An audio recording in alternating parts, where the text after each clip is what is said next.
بسم اللہ الرحمن الرحیم۔ شرمگاہ کو دیکھنے کا نقصان۔ حدیث نبی کے مطابق حضرت ابو سعید رضی اللہ تعالیٰ عنہ سے روایت ہے کہ رسول اللہ صلی اللہ علیہ وآلہ وسلم نے فرمایا، ایک مرد دوسرے مرد کی شرمگاہ کی طرف نہ دیکھے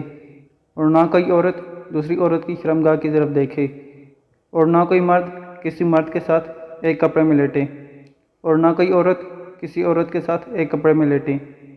کیونکہ اس صورت میں حرام کاری اور بدکاری کا اندیشہ زیادہ ہوتا ہے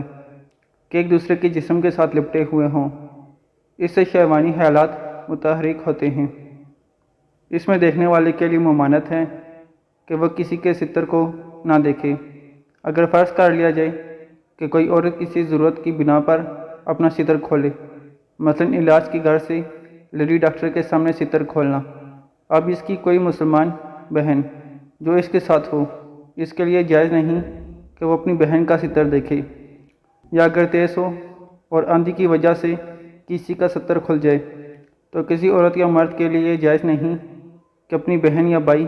کی ران اور ناف کے درمیان دیکھے۔